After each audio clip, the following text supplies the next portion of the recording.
Day 11. Contending for another tribe's promises.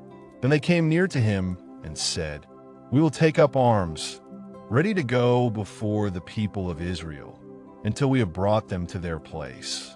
We will not return to our homes until each of the people of Israel has gained his inheritance."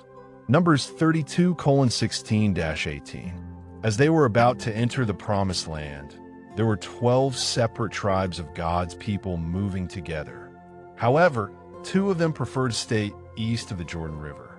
When it was time to fight, they wanted to stay out of it so they could take care of their livestock. In other words, they were only thinking about themselves.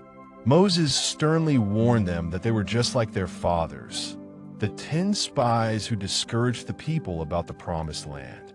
Gad and Reuben's unwillingness to fight for the other tribes was selfish and against God's will, but they changed their minds. They determined not to receive their own inheritance until the other tribes received theirs first. This story is profound when we consider our own selfishness. God is capable of bringing everyone into his promises, but he desires us to care for each other as much as we care for ourselves. Jesus said, "You shall love the Lord your God with all your heart, and with all your soul, and with all your mind." This is the great and first commandment. And a second is like it. You shall love your neighbor as yourself. On these 2 commandments depend all the law and the prophets. Matthew 22 verses 37-40. Would you be willing to fight a spiritual battle so that someone else can receive their inheritance? Could you even say that you want them to receive their blessing first? There are 17 Aboriginal tribes in Taiwan.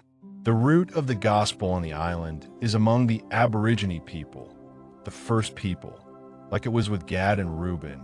God is calling the Church of Taiwan to contend in prayer for the promises of others. No one is to be left out of the next great move of God.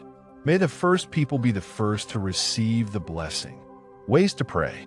Pray for God to send a powerful revival among the Aboriginal tribes. Pray for the non-Aboriginal Church of Taiwan to value, respect, and honor what God is doing in the Aboriginal Church. Pray for God to put Aboriginal brothers and sisters in remembrance as we contend for awakening in Taiwan. Pray this prayer with us. Father, I say today that I love you and your family. Thank you for the Aboriginal tribes who first received the gospel on this island 400 years ago and continue to serve you today. I bless the roots so that I, too, may be blessed. Send revival to the Aboriginal Church and awakening to all the tribes.